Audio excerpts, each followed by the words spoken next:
The question is too big and too multifaceted to even assume that you could find the answers all by yourself. You can't.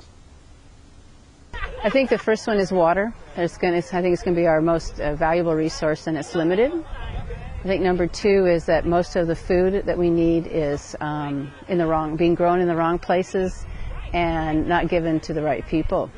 And so we need to figure out a way to somehow have a more equitable distribution of food. And the third thing would be just that there is an increasing demand for a lot of food and a shrinking supply, given all climate change and all the other aspects. So we have a food security issue. I think climate. I think taking care of farmers, the bottom line for what producers make, and I think learning how to work together in a global community. The three main sustainability challenges are translating the real message of sustainability in a simple and understandable way for people outside the industry of sustainability. I think that's one.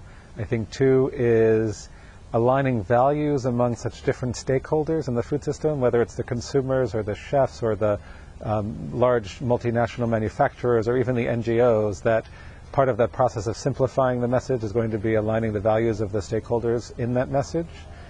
And three, I think a challenge is to remember that we're talking about food here. I think that one way to really engage people in the question is to remember it's food, and it's all of that. It's all that food represents: taste and culture and sociality and all sorts of important things that food really does bring us together. And I think that's how we'll solve some of the major problems of sustainability.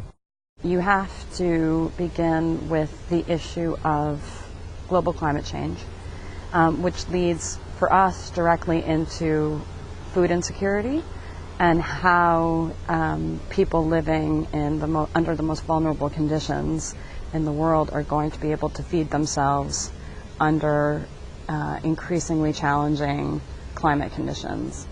Is our world sustainable really with so much inequality, and inequality becoming potentially more extreme as we go? The fact that we have a burgeoning population, 9 billion people by 2050, food security is going to be a big one. It's going to be a big issue. And how do we tackle that?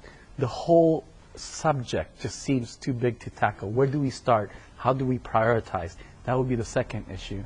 And the third is, who are the right partners? How can we work in a synergistic manner versus in silos and working each in their own projects? I think that the main sustainability challenges for the food system or the food and agriculture sector today are how to bring value back to farming and the land, and to recognize that that may be the single most important business activity in the food system. If we don't get that right and make farming itself a viable business, it's really hard to see how the rest of the system holds up. How we adapt to climate change is also going to be a critical issue.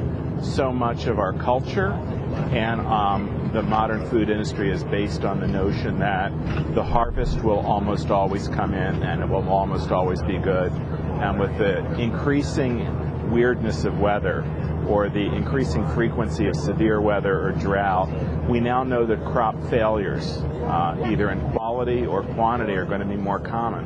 But we have no better idea about where that's going to happen. So we're going to have to deal with a lot more unpredictability.